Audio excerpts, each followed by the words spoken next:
መስከረም 7 2018 ዓመተ ምህረት ጤና ይስጥልኝ እንደምናመሻችሁ የተከበራችሁ ተመልካቾቻችን ከኢትዮጵያ ቴሌቪዥን በ3 ምዕራፍ ወደ እናንተ የሚደርሰው የረቡዕ ምሽት የኢቲቪ 57 ዜናችን ተጀምሯል። አበይት ርዕሶቹን አስቀድማለሁ።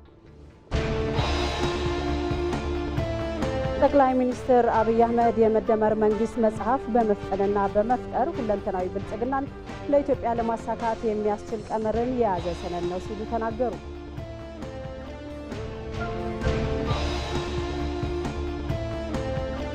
የታላቁ የኢትዮጵያ ህዳሴ ግድብ ግንባታ መጠናቀቅ የአንድነታችንና የዓላማ ጽናታችን መገለጫ መሆኑን የተለያዩ አካባቢ ነዋሪዎች ገልጿል። የታላቁ የኢትዮጵያ ህዳሴ ግድብ ግንባታ መጠናቀቅን አስመልክቶም የድጋፍ ሰልፎች ተካሂደዋል።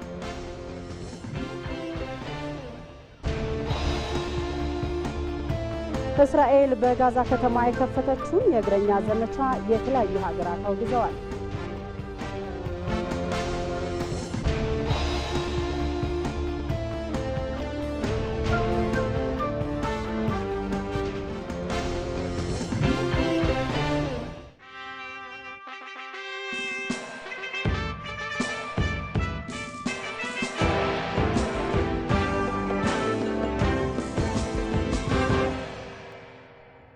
ከዜናዎቹ ጋር አልጋነሽ ተካነኝ አብራችሁን ቆዩ።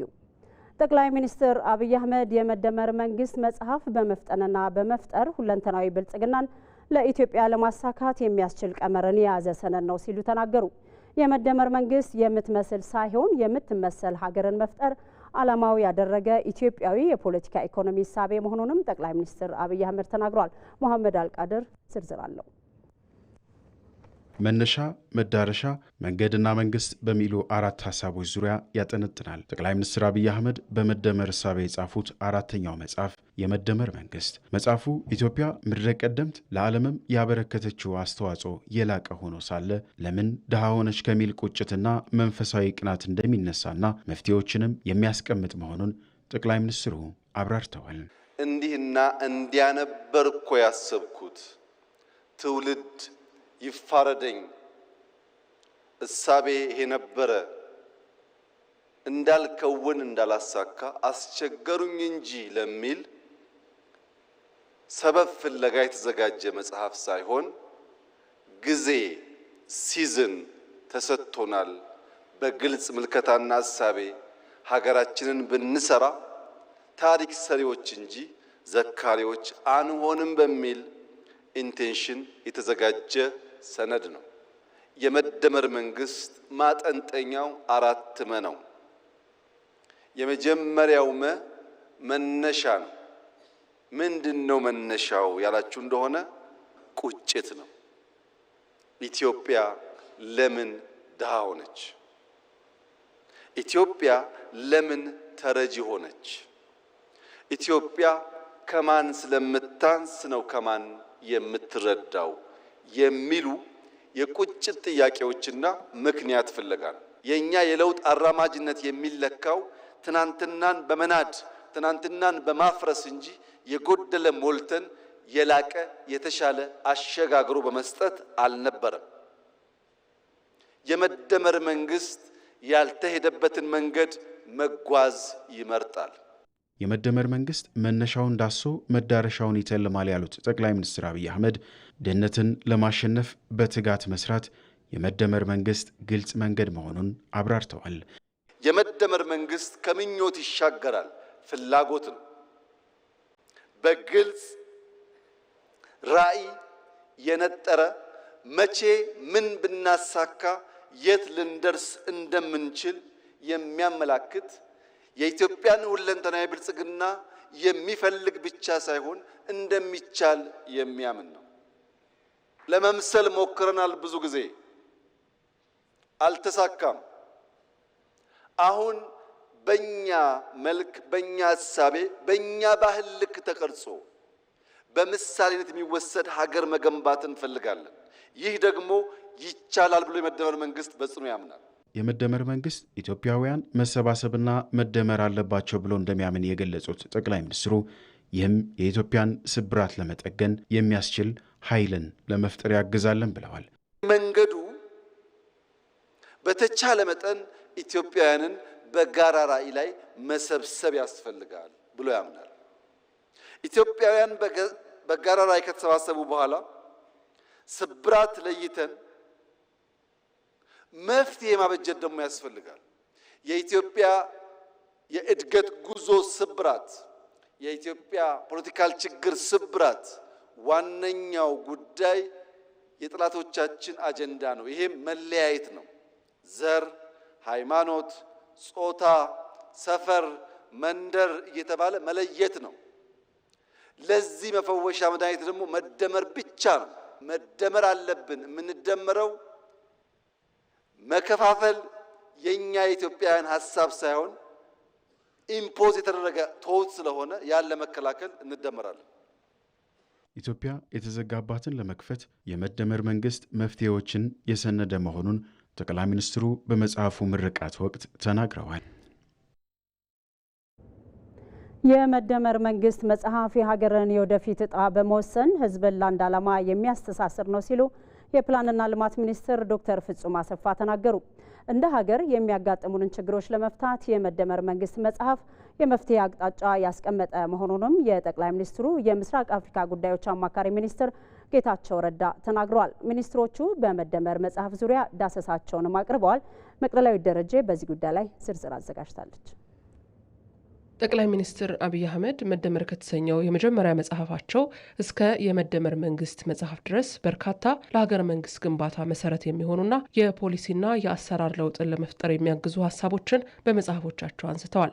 በትላንትናው ዕለት የተመረቀው የመደመር መንግስት መጽሐፍም እንዲሁ ከመደመር ፍልስፍና በተመዘዙ ሀሳቦች የዳበረ እንደሆነ ተገልጿል። በመጽሐፉ ላይ ዳሰሳ ያቀረቡት የፕላንና ልማት ሚኒስትር ዶክተር ፍጹም አሰፋ ዳሰሳቸውን በግብርና መስለው የመጀመሪያው የመደመር መጽሐፍ እንደ ምርጥ ዘር ሆኖ ሌሎች መጽሐፍትን ፈጥሯል ብለዋል። በመደመር የመጀመሪያው መጽሐፍ ላይ የመደመርን እሳቤና ፍልስፍና ጸሐፊው ክቡር ጠቅላይ ሚኒስትር ሲያስተዋውቁን ያን መጽሐፍ እንደ ምርጥ ዘሩ ነው እኔ የመሰልኩት ማለት ነው። ለዚህ ይመስለኛል ጸሐፊው ምርጥ ዘሩን መደመርን የመጀመሪያውን መድብል ከጻፉ በኋላ የቀጣዮቹን መድብሎች ልክ እንደዚሁ መሬቱን ለማዘጋጀት ከዋናው ፍልስፍና ማዕቀፍ ከመደመር መጽሐፍ እየመዘዙ ለትግበራ እንዲመች ለሀገር ግንባታ እንዲውል ቀጣዮቹን መጽሐፍት እንግዲህ ለንባብ አቅርበውታል። ያለፉት ዓመታት ማግኘት ያለብንን ሳናገኝ ቆይተናል። ይህን ችግር ለመፍታት መጽሐፉ የመፍትሄ አቅጣጫ የሚያስቀምጥ በመሆኑ ሀገራዊ ማዕቀፍ ሊሆን ይገባል ያሉት ደግሞ ሌላው በመደመር መንግስት መጽሐፍ ላይ ዳሰሳ ያቀረቡት የጠቅላይ ሚኒስትሩ የምስራቅ አፍሪካ ጉዳዮች አማካሪ ሚኒስትር ጌታቸው ረዳ ናቸው። ዋናው ትኩረታችን መሆን ያለበት ያለፉት 100 ዓመታት ሺህ ዓመታት ወቴቨር ቁጥር እንስተው ታሪካችንን ስንገመግም የሚገባንን ነገር ማግኘት ሳንችል ቀርተን አሁን ባለንበት ሁኔታ ውስጥ ያስገቡንን ነገሮች በትክክል መመርመርና ለነዚህ ብቃት ያለው መፍትሄ ለማስቀመጥ የሚያስችል የሐሳብ ሽርሽር ማድረግ መቻል ነው።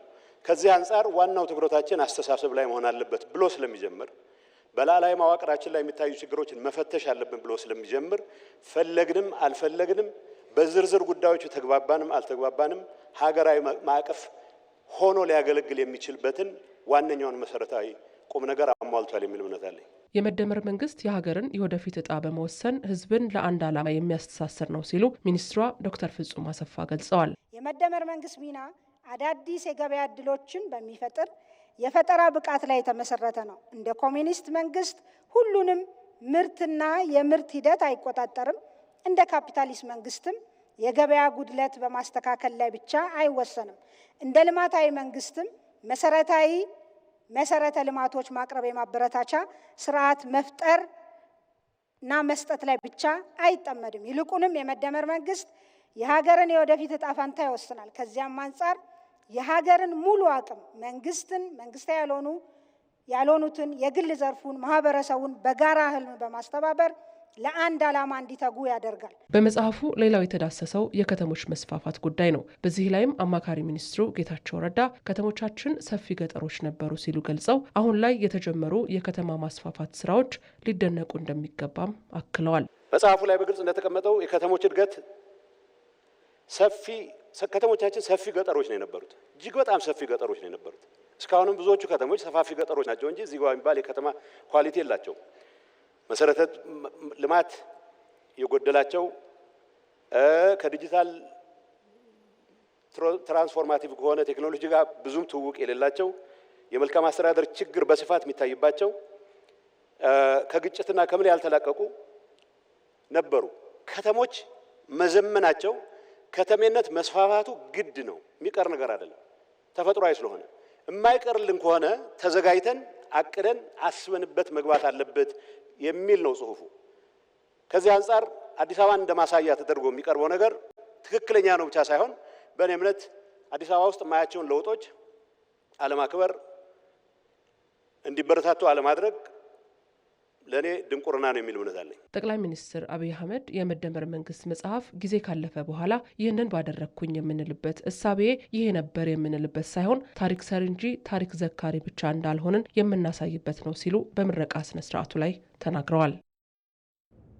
የጠቅላይ ሚኒስትር አብይ አህመድ የመደመር መንግስት መጽሐፍ የኢትዮጵያ መጪውን ብሩህ ገጽ የሚያመላክት መሆኑን ምሁራን እንዲሁ ገልጸዋል። የመጽሐፉ ይዘት ችግሮችን ነቅሶ በማውጣት መፍትሄ አመላካች መሆኑን ነው የተገለጸው። ባየ ሙላት ዝርዝር አለው። በጠቅላይ ሚኒስትር አብይ አህመድ የተጻፈው የመደመር መንግስት መጽሐፍ የሚነበብ ብቻ ሳይሆን ወደ ስራ የሚለወጥ ነው በማለት ገልጸውታል ዶክተር ዳኛቸው አሰፋ።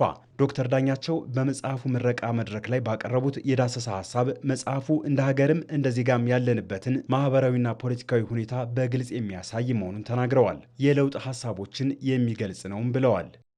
ከዚህ ቀደም የመጡት ፈላስፎች ዓለምን በተመለከተ በተለያየ መንገድ ትንታኔ ወይም ትርጓሜ አቅርበዋል። ዋናው ቁም ነገር ግን ዓለምን መቀየር ነው ይላል ካርል ማርክስ። በእኔ አታይ ዶክተር አብይ አህመድ ሁለቱንም ማለትም ትንታኔን እና የለውጥ ፕሮጀክት ይዘው ስለቀረቡ የካርል ማርክስን ስሞታ ተሻግረዋል የሚል እምነት አለኝ።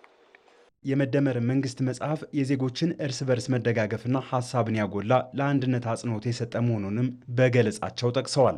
መጽሐፉ በእጅጉ ከፋፋይ አጨቃጫቂ የሆኑ ርዕሰ ጉዳዮችን አንስቶ ከላይ ሲታይ ምንም አይነት እርቅ አይገኝላቸውም የተባሉትን አቻችሎና አዳምሮ በዜጎች መካከል የእርስ በርስ መከባበር፣ ማህበራዊ መረዳዳትና መገናዘብ እንዲኖር ሀሳብ ይለግሳል። መጽሐፉ ለእያንዳንዱ ጉዳይ ምክንያታዊነትን መርሁ አድርጎ ችግሮችን የሚያመላክት መፍትሄም የሚጠቁም እንደሆነም በዳሰሳ ሀሳቡ ተነስቷል። ጠቅላይ ሚኒስትር አብይ አህመድ የመደመር መንግስትን የገለጹበት የመጽሐፉ ምዕራፍ የኢትዮጵያን መጪውን ብሩህ ገጽ የሚያመላክት መሆኑንም ዶክተር ዳኛቸው አሰፋ አብራርተዋል። የመደመር መንግስት ባህሪያት ፖለቲካል ኢኮኖሚ ትንሽ ይሄ ክፍል የኢትዮጵያ ፖለቲካል ኢኮኖሚ ቀዶ ጥገና የተደረገበት ምዕራፍ ነው። ዶክተር አብይ የተካነው የስነ መንግስት ፊዚዮሎጂስት መሆናቸውን ያስመሰከሩበት አካሄድ ነው። በዚህ ጥናት የኢትዮጵያ ሶሺዮ ፖለቲካል ኢኮኖሚ ከየት ተነስቶ አሁን ያለበት ደረጃ እንዴት እንደደረሰና እንዲሁም ለወደፊት የቀረበው ማሻሻያ ከታከለበት ሀገሪቱ ብሩህ ዕድል እንዳላት በሚገባ ግልጽ አድርጎ የሚያቀርብ ነው። በመጽሐፉ ላይ የዳሰሳ ሀሳባቸውን ያቀረቡት ዘሪሁን ተሾመ በበኩላቸው የመደመር መንግስት መጽሐፍ የተጻፈበት መንገድ የእይታ ልህቀትን የሚጠይቅ ነው ሲሉ ገልጸዋል። የመንግስት የስራ ኃላፊዎች ሩቅ አላሚዎች መሆን እንዳለባቸው በመጽሐፉ መጠቀሱንም ተናግረዋል። በኢማጂኔቲቭ አቅም፣ በጥራት በማሰብ በፍጥነት በመጓዝ ኤንድ በመፍጠር የታጀበ አመራር መሰረታዊ መሆኑ አለያ መንግስትነት እውቅና ከተሰጠው ባለፈው ጸሐፊው አንድ ኢንተርቪው ላይ የገጠርም የከተማም ወንበዴዎች እንዳለው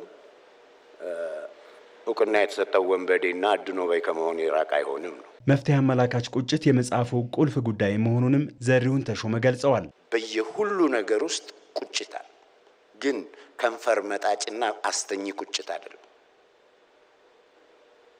ተስፋማ ቁጭት፣ ኖ እንቀይረዋለን የሚል ቁጭት። ይሄንን ለማድረግ ግለቱ የሚሰማ እልህ እያንዳንዷ ፔጅ ውስጥ አለ።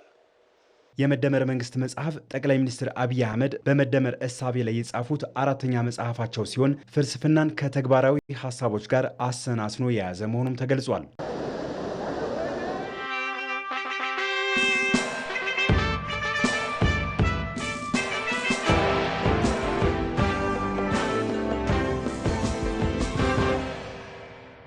ከኢትዮጵያ ቴሌቪዥን የምዕራፍ 1 የኢቲቪ 57 ዜናዎቻችን አሁንም እንደቀጠሉ ናቸው። ተመልካቾቻችን ባለፉት 7 ዓመታት በተከናወነው የለውጥ ስራና በህዝብ ተሳትፎ የታላቁ የኢትዮጵያ ህዳሴ ግድብ ከነበረበት ውስብስብ ችግር ተላቆ ለውጤት መብቃቱ የኢትዮጵያውያንን አንድነት ያረጋገጠ ፕሮጀክት ነው ሲሉ የኦሮሚያ ክልል ምክትል ርዕሰ መስተዳድር አወሉ አብዲ ተናገሩ።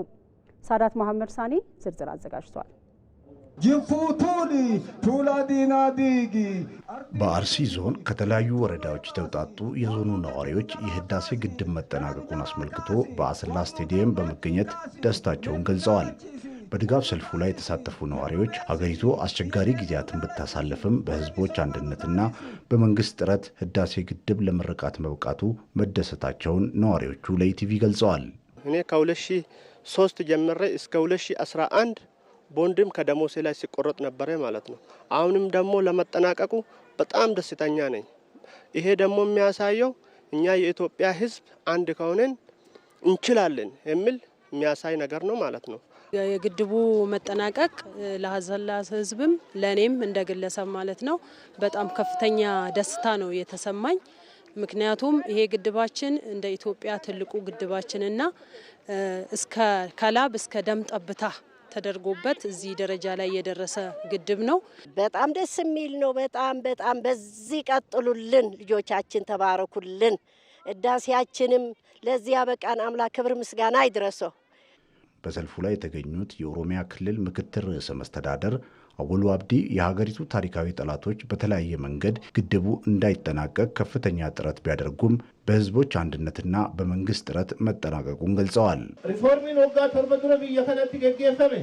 ባለፉት 7 ዓመታት የተከናወነው ሪፎርም ታላቁን የህዳሴ ግድብ ከጥፋት መታደግ ችሏል። በእናንተ ያልተቋረጠ ድጋፍ የህዳሴ ግድቡን ከጥፋት መታደግ ተችሏል።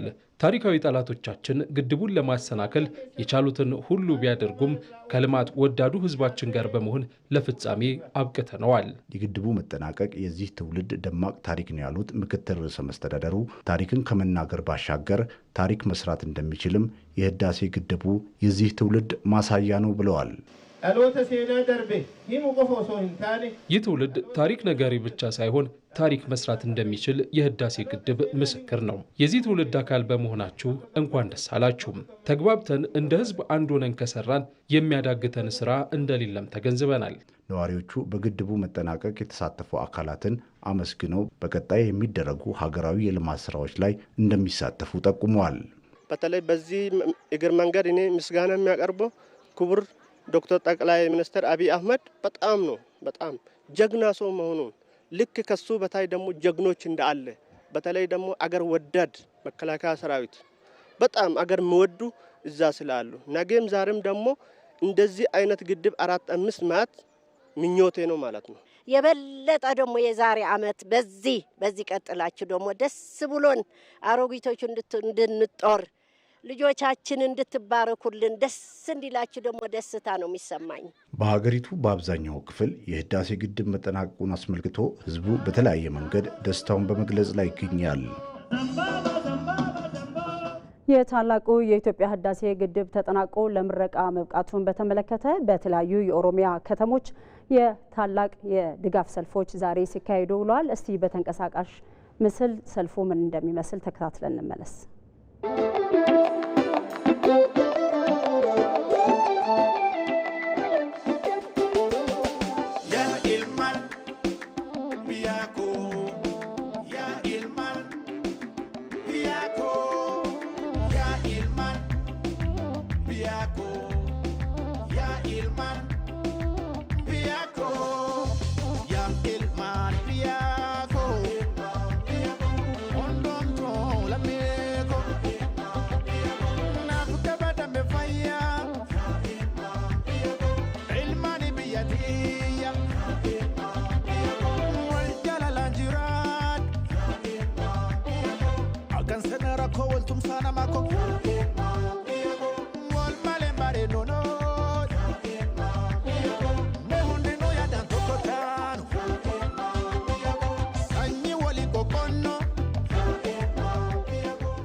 በአዳማ ከተማ የታላቁ የኢትዮጵያ ህዳሴ ግድብ መጠናቀቅን አስመልክቶ ታላቅ ህዝባዊ ሰልፍ ተከናውኗል።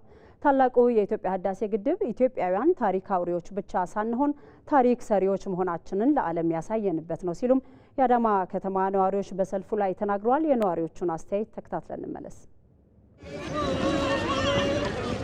በእድሜ ይሄንን በማየት በእውነቱ በጣም ደስ ይለኛል። ከዚህ በኋላ ሌላ ነገር ሰርተን ሌላ ነገር አልምተን ኢትዮጵያን ማሳደግ እንደምንችል ያየንበት ይህ የመጨረሻ ሳይሆን የመጀመሪያው መደምደሚያ ነው። በእኔ ትውልድ ይሄ ነገር በመታየቱ እጅግ በጣም ነው የምደሰተው።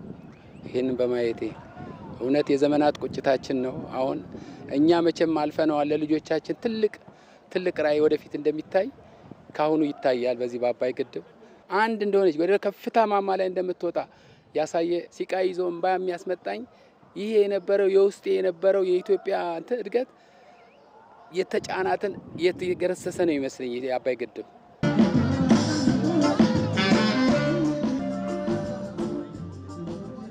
የአድዋን ድል በእኛ ትውልድ ተደግሞ በማየቴ በጣም ደስተኛ ነኝ። ታሪክ አውሪዎች ብቻ ሳይሆን እንሆን ታሪክ ሰሪዎች መሆናችንንም ለዓለም ሕዝብ ስላስመሰከረን በጣም ከፍተኛ ደስታ ይሰማኛል። አባቶቻችን አድዋን አስረከቡ፣ እኛ ደግሞ አባይ ግድብን በጉልበታችን በላባችን አስተዋጽኦ አድርገን አበርከተናል። በጣም ከፍተኛ ደስታ ይሰማኛል። ከድህነት መውጣት እንደምንችል ያስመሰከርንበት ታሪካዊ ግድባችን ስለሆነ ከፍተኛ ደስታ ይሰማኛል። አባይ ለኢትዮጵያ እንጃ ቃላት ያጥረኛል። አባይ በጣም ደስ የሚል ነው እና ተገድቦ እኛ በትምህርት ቤት ሲመጣ ተገድቦ ቦንድ ገዝተናል እና ተገድቦ በማለቁ ደስተኛ ነኝ። በተመሳሳይ የጅማ ዞን ነዋሪዎችም በትውልድ ቅብብሎሽ የህዳሴ ግድብ ተጠናቆ ለምረቃ በመብቃቱ ከፍተኛ ደስታ እንደተሰማቸው ባካሄዱት የድጋፍ ሰልፍ ገልጸዋል። አስተያየታቸውን እንከታተል።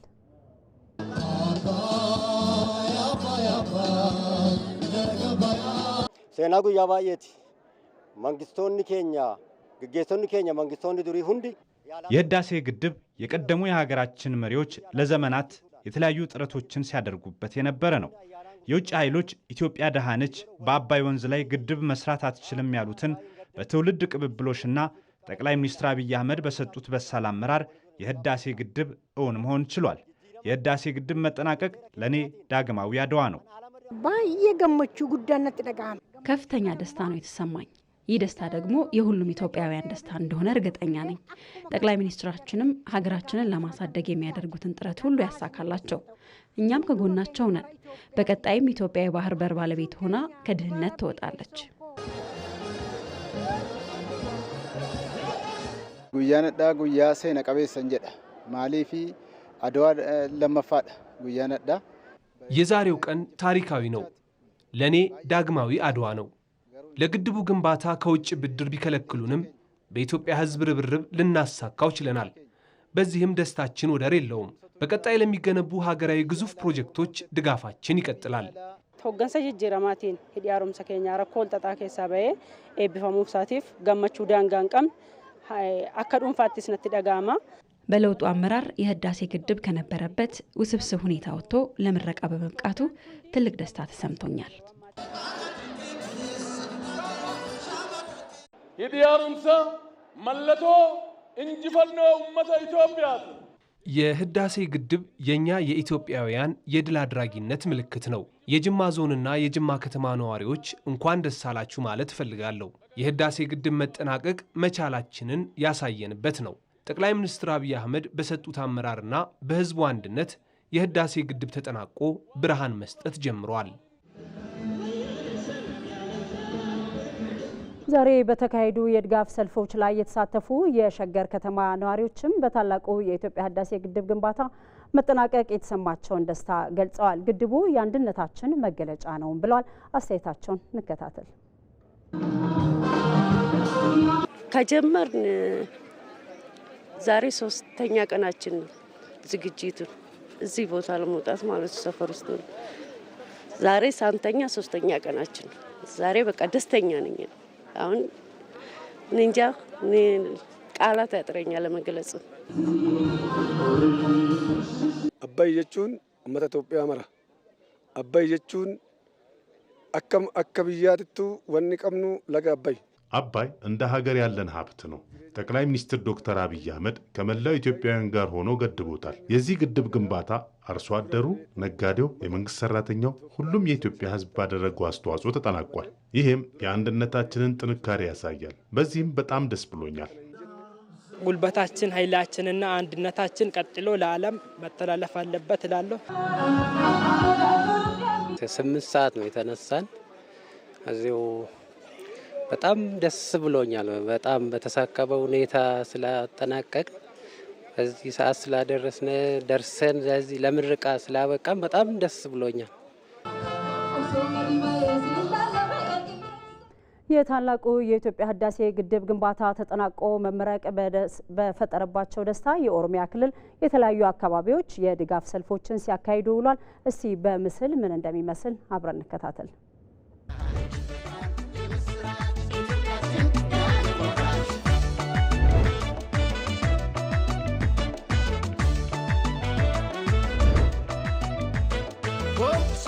ተርኩስ ጀትሳና በርገላይ መትረየስ ሳንደግን ጦር ሳንመት ሜዳው ላይ ጀግና ሳናስወግድ ሰቀራሸን ላይ በተተባ ሸዋ ማረክነት በድንጋይ በተተባ ሸዋ ማረክነት በድንጋይ አባይ አባይ አባይ አባይ ዛሬ ከልጆች ቆንኮይ ልትወይ ዛሬ ከልጆች ቆንኮይ ልትወይ አባይ አባይ አባይ አባይ ከእንግዲህ ለባዕድ ከቶ አትሆንም ሲሳይ ከእንግዲህ ለባዕድ ከቶ አትሆንም ሲሳይ ሀገሬ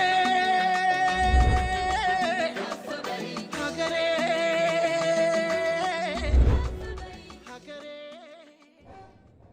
በተመሳሳይ ታላቁ የኢትዮጵያ ህዳሴ ግድብ ኢትዮጵያዊ አንድነታችንን ለዓለም የገለጠ መታወቂያችን ነው ሲሉ የኮንታ ዞን ነዋሪዎች ገልጿል።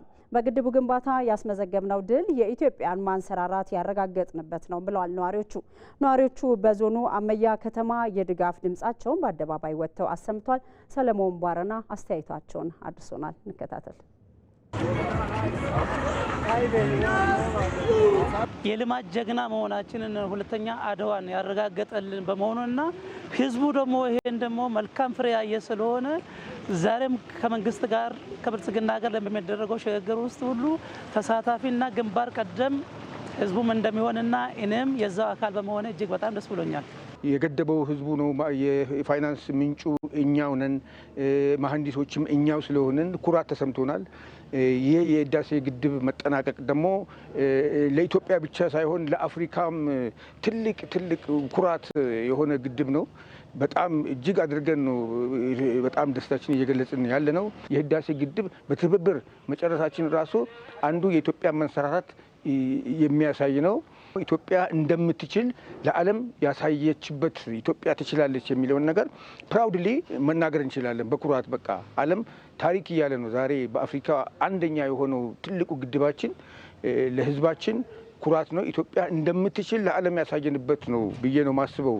ይህም የሚያሳየን እንግዲህ ህዝብ ቢተባበር ህዝብ በመተባበር ታላቅ የልማት ስራዎችን ያለ ምንም የውጭ እርዳታና ድጋፍ ብድር መስራት እንደሚቻል ነው። እንግዲህ ድጋፍ ያደረግነው የፕሮጀክት በመጠናቀቁም አንድ ላይ ስንሆን ስንተባበር መስራት የምንችለውን ታላቅ ገድል ታላቅ ታሪክ ያሳየ ፕሮጀክት በመሆኑ ይሄን ገድል በዚህ ሳናበቃ በተለያዩ ሌሎች ሀገራዊ ፕሮጀክቶችም ላይ በመድገም ለሀገራችን እንዲሁም ለቀጣዩ ትውልድ ታላቅ የታሪክ አሻራ አስቀምጠን ማለፍ እንችላለን እላለሁ። የግድቡ ግንባታ ከታሪክ ሰምነት ወደ ታሪክ ሰርነት የተሸጋገርንበትና በፈተና ውስጥ የተገኘ የትውልድ አሻራ በመሆኑ ደስታችን ወደር የለውም። አባይ ግድብ የሁሉም ኢትዮጵያዊ አሻራ ድምር ውጤት በመሆኑ የዛሬ ትውልድ ብቻም ሳይሆን የነገ ትውልድም የጋራ ሀብት ሆኖ የሚቀጥል በመሆኑ ለእኛ ለኢትዮጵያውያን በዓለም ፊት የማያሳፍር ኩራታችን ሆኖ ታይቷል። ይሄኛው ግድብ ለእኛ እንደ ሰከንድ አድዋ መሆን እንዳለበት ተገንዝቤያለሁ። የኢትዮጵያ ሕዝቦች እንኳን ደስ አላችሁ፣ እንኳን ደስ አለን ለማለት ፈልጋለሁ።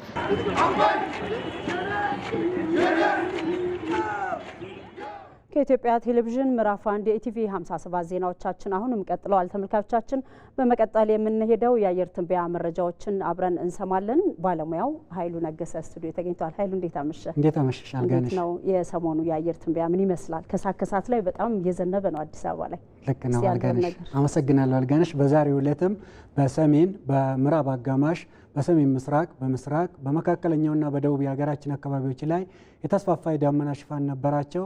ከዚሁም ጋር ተያይዞ በአዲስ አበባ በነቀምቴና በመቀሌ ዝናብ ተመዝግቧል።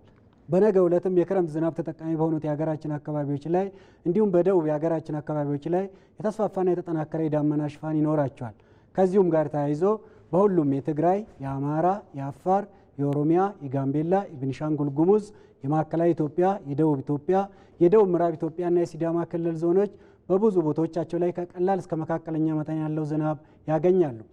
በተጨማሪም ማዕከላዊና ሰሜን ምዕራብ ትግራይ፣ ምዕራብ አማራ፣ ቤኒሻንጉል ጉሙዝ፣ ቄለም ወለጋ፣ ምስራቅ ወለጋ፣ ሆሮ ጉዱሩ ወለጋ እንዲሁም በጋምቤላ በ24 ሰዓት ውስጥ በአንዳንድ ቦታዎቻቸው ላይ ከባድ መጠን ያለው ዝናብ ይኖራቸዋል።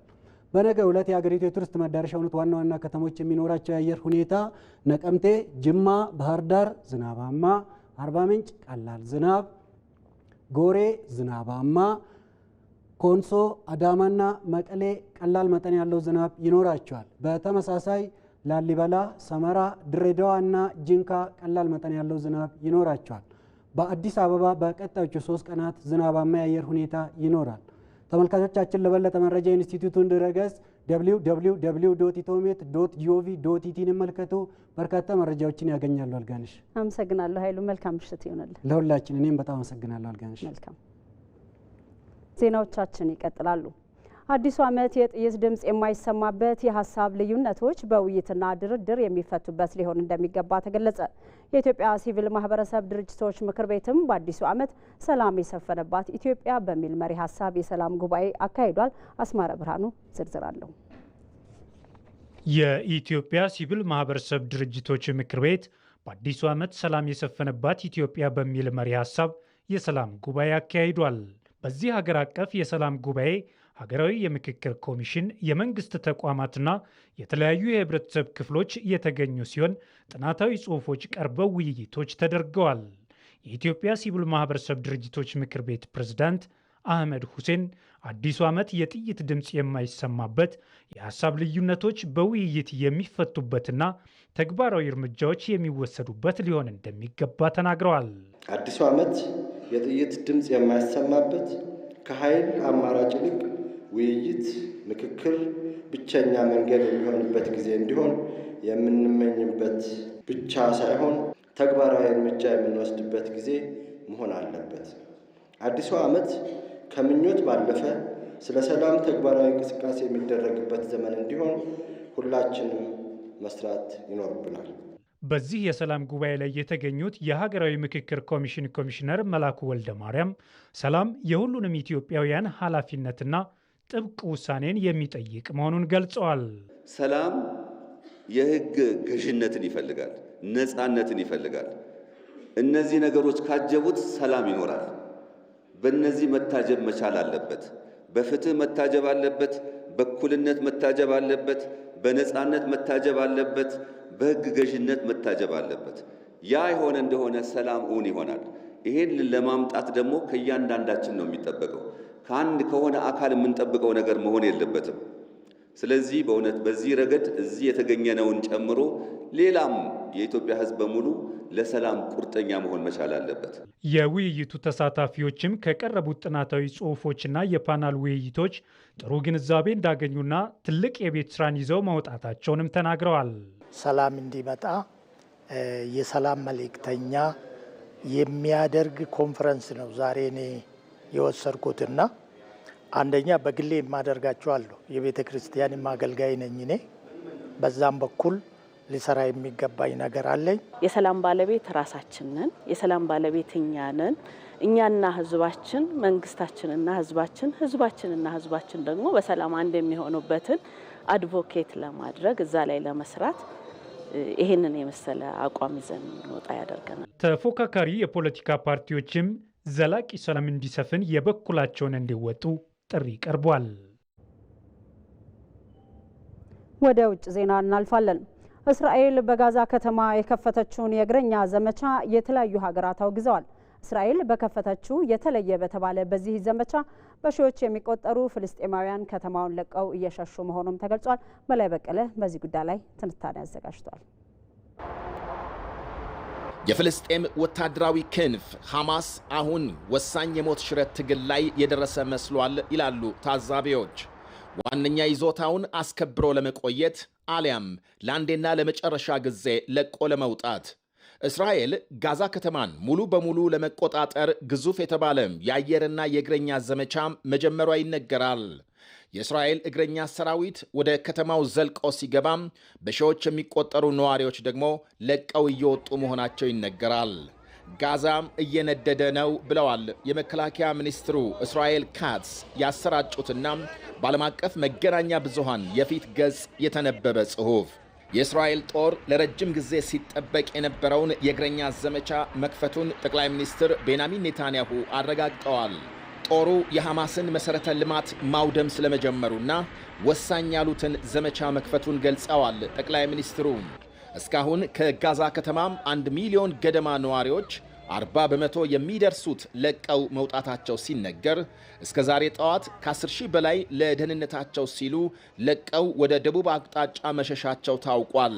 ይህንኑ የእስራኤል የእግረኛ ዘመቻን የተለያዩ ሀገሮች እያወገዙ ሲሆን የብሪታንያ ውጭ ጉዳይ ሚኒስትር ይቬት ኩፐር እርምጃው ተጨማሪ ደም መፋሰስና የንጹሐን ሞት የሚያስከትል ነው ሲሉ አውግዘዋል። የቱርክ መንግስት በበኩሉ ዘመቻው የእስራኤል አዲስ የጅምላ ፍጅት እቅድ ሌላ የጅምላ መፈናቀል ያወጀ ነው ሲል፣ የጀርመን ውጭ ጉዳይ ሚኒስትር እስራኤል ፍጹም የተሳሳተ መስመር ላይ እንደምትገኝ በመግለጽ ግጭቱ በሰላም እንዲፈታ ጠይቀዋል። የፈረንሳይ መንግስት በበኩሉ እስራኤል ከእንዲህ ያለው አፍራሽ ተግባር ተቆጥባም ወደ ድርድር ጠረጴዛ እንድትመለስ፣ ወደ ጋዛም የሰብአዊ እርዳታ ይገባ ዘንድ እንድትፈቅድ ጠይቋል። የመንግስታቱ ድርጅት ዋና ጸሐፊ አንቶኒዮ ጉቴሬዝ እስራኤል ለእውነተኛ የተኩስ አቁም ዝግጁ አይደለችም ብለዋል። ኒውዮርክ ላይ በሰጡት መግለጫ በጋዛ ሰላማዊ ሰዎችን ከጥቃት ለመከላከል የመንግስታቱ ድርጅት አባል ሀገራት ኃይል የመላክ እቅድ ካለ እንዲናገሩ ተጠይቀው የማይቻል እንደሆነ ገልጸዋል። የመንግስታቱ ድርጅት በመርህ ደረጃም ሰላማዊ ሰዎችን ብቻ ለመጠበቅ ኢላማ ያደረገ መመሪያም ወይም ደግሞ ስምሪት የለውም። የሆነ ሆኖ ተኩስ አቁም እንዲደረስና ጦርነቱ እንዲቆም ያላሰለሰ ጥረት ያደርጋል ብለዋል። በጋዛ ጦርነት 400 ገደማ የመንግስታቱ ድርጅት ሰራተኞች መገደላቸውንም አያይዘው ጠቅሰዋል። እስራኤልን በጅምላ ጭፍጨፋ የፈረጀውን የመንግስታቱን ድርጅት ሪፖርት አጥብቆ ያወገዘው የአሜሪካ መንግስት የጋዛውን ዘመቻ በተመለከተ እስካሁን በይፋ መግለጫ አልሰጠም። የአውሮፓ ህብረት በእስራኤል ላይ ማዕቀብ ለመጣል መዘጋጀቱ ሲነገር፣ የውጭ ጉዳይ ፖሊሲ ኃላፊ ኬጃ ካላስ ህብረቱ ከእስራኤል ጋር ካለው የንግድ ልውውጥ 37 በመቶ በሚሆነው ላይ ማዕቀብ እንደሚጥል ለዩሮ ኒውስ ገልጸዋል። ከኢትዮጵያ ቴሌቪዥን ምዕራፍ 1 ኢቲቪ 57 ዜናችን ተጠናቋል። ምዕራፍ 2 1 ሰዓት ላይ ይጀምራል። መልካም ቆይታ ይሆንላችሁ።